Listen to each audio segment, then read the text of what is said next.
का टॉपिक है हमारा summary of chapter 1 of book Kritika, जो कि है माता का आंचल। माता का आंचल एक अंश है जो उपन्यास देहांती दुनिया से लिया गया है, जिसके लेखक हैं शिव पूजन सहाय। शहर से दूर एक ग्रामीण जीवन को दर्शाया गया है इस पाठ में। बालकों के खेल, माँ की ममता, पिता का प्यार, लोकगीत आदि प्रसंग इसमें शामिल हैं।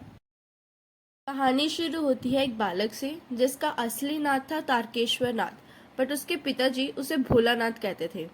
वह अपने पिताजी को बाबूजी और माँ को मैया कहकर पुकारते थे। भोलानाथ की परवरिश बहुत ही लाड प्यार से हुई थी। वह अपने पिता के साथ ही सोते, सुबह अपने पिता के साथ ही उठते। वह उनके पिता उसे नहलाते, वह नहला धो के अपने साथ पूजा पर बिठा लेते। पूजा के बाद उसके पिताजी उसके माथे पर शंकर जी जैसा तिलक लगाते, जिससे भोलानाथ को काफी खुशी महसूस होती थी। बाबूजी की पूजा करते समय वह अपने आप को आईने में निहारते रहते थे। पूजा खत्म होने के बाद उनके बाबूजी 500 बार हर पर्ची पर राम राम लिखते थे और फिर वह पर्चियों को वो आटों की गोलियों में डाल देते थे और उसको लेकर गंगा जी की तरफ चल पड़ते। वह उस गोलियों को मछलियों को डालते थे। गंगा जी से वापस आते समय उनके बाबूजी हर बार भोलानाथ को पेड़ों की डालियों पर झूला झुलाते थे। भोलानाथ अक्सर अपने बाबूजी के साथ कुश्ती खेला करते थे। उनके बाबूजी कुश्ती के समय खुद को कमजोर दिखाते, जिससे भोलानाथ को बढ़ावा मिलता था। कई बार भोलानाथ अपने पिता के ऊपर लेट जाता और उनकी मूछें खींचता। वह उसके साथ खेलता। इस तरह अलग अलग हरकतें कर वह अपने पिता को लुभाए रखते थे। आगे हमें लेखक बताते हैं कि उनके पिताजी अपने हाथों से भोलानाथ को दाल बाट खिलाया करते थे, पर माँ को कहाँ संतुष्टि मिटती है। माँ तो माँ होती है। वह उनके पिताजी को बोलती कि तुम थोड़ा थोड़ा खिलाते हो, जिससे उसका मन तो भर जाता है पर पेट नहीं भरता। अलग अलग चिड़ियों के नाम लेकर वह अपने पुत्र को खाना खिलाती थी। उनकी माँ को होता था कि बेटा अधिक से अधिक खाना खा ले। उनके मना करने पर भी वह उन्हें बड़े प्यार से कभी तोता, मैना, अलग अलग पंछियों के नाम लेकर उन्हें खाना खिलाती थी। खाना खाने के बाद बाहर जाते समय माँ भोलानाथ को जोर से पकड़ लेती और रोते रहने पर भी उनके बालों में तेल डाल, कंघी कर कर, कुर्ता टोपी पहनाकर, चोटी बनाकर और फूलदार लट्टू लगाकर उन्हें बिल्कुल कृष्ण भगवान की तरह बना देती। भोलानाथ रोते रोते बाहर आता, बट अपने मित्रों को देखकर सब कुछ भूल जाता। भोलानाथ अपने मित्रों के साथ अलग अलग नाटक किया करते थे। कभी कभी वह मिठाइयों की दुकान लगाते, जिसमें मिट्टी के ढेले के लड्डू, पत्तों की पूरी कचौरियाँ, गीली मिट्टी की जलेबियाँ, फूटे घड़ों के टुकड़ों के बताशे आदि मिठाइयाँ सजाई जाती थी।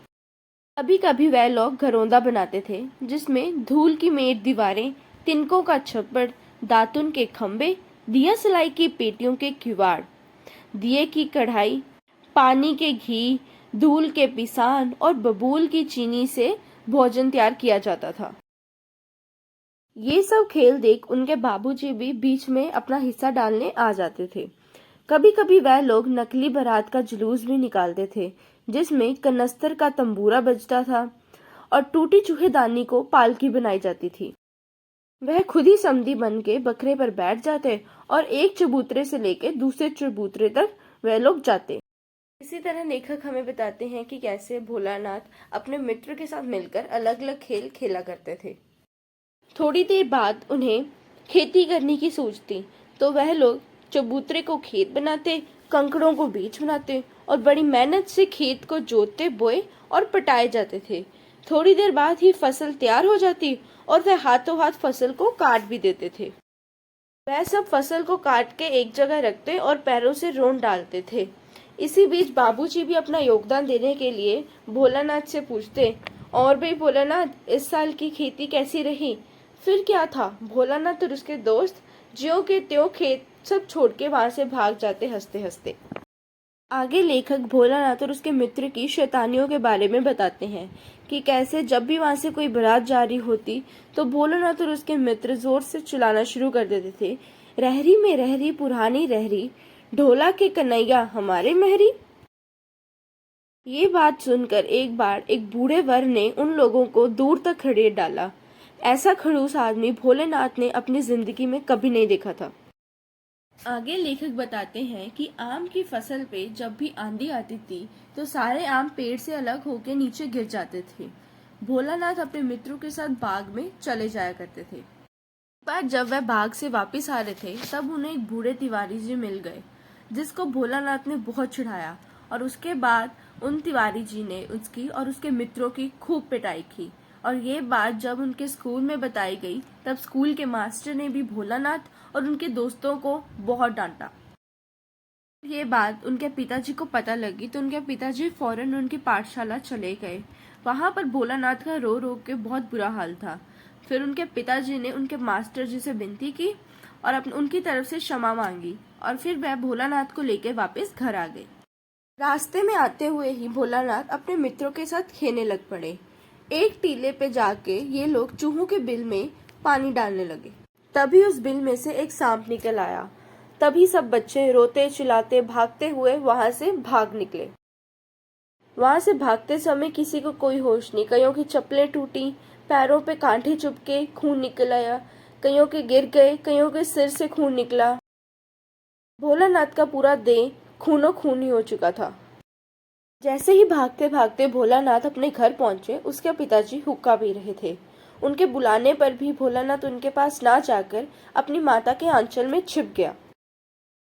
उसकी मैया भी डर गई और उससे बार बार पूछने लगी कि आखिरकार उसके बच्चे को हुआ क्या है। फिर उसने झटपट हल्दी पीसी और उसके घाव पर लगा दी। घर में टेंशन का माहौल बन गया था। बालक सा सा सा करते हुए रोई जा रहा था। उससे सांप भी अच्छे से पूरा नहीं बोला जा रहा था। वह आंखें खोलने की कोशिश कर रहा था पर डर के मारे वह नहीं खोल पा रहा था। माँ बार बार उसे पूछ रही थी कि उसे हुआ क्या और गले से लगा रही थी। इसी दौरान उसके बाबूजी बाहर से दौड़ते दौड़ते आए और उसकी माता की आंचल से भोलानाथ को लेने लगे, पर भोलानाथ ने भी उनके पास ना जाकर वह अपनी माता का आंचल नहीं छोड़ा। तो यहीं पर हमारा ये चैप्टर फिनिश होता है। तो मोरल ऑफ द स्टोरी ये है कि हम बेशक अपने पिताजी के साथ जितना भी मर्जी खेल लें, पर भरपेट खाना हमें हमारी सिर्फ माँ ही खिला सकती है। हम जितना मर्जी भाग लें खेल लें अपने पिता के साथ, पर विपत्ति आने पर हमें हमारा माता का आंचल ही सबसे ज्यादा सुरक्षित महसूस होता है। इस चैप्टर में हमें ये भी बताया गया है कि बच्चे हमेशा माता और पिता को अलग अलग नजरिए से देखते हैं। जब भी उन्हें असुरक्षित महसूस होता है वह अपनी माता से सहायता की उम्मीद रखते हैं, परंतु पिता से वह बाहरी दुनिया के ज्ञान की उम्मीद रखते हैं। माँ को ममता और स्नेह की मूर्ति माना जाता है। शायद इसीलिए विपदा के समय बच्चा हमेशा अपनी माता का आंचल में ही सबसे ज्यादा सुरक्षित महसूस करता है। So if you like the video, please don't forget to subscribe to my channel. Just do like, share and comments, and also press the bell icon for the more updates. Thank you.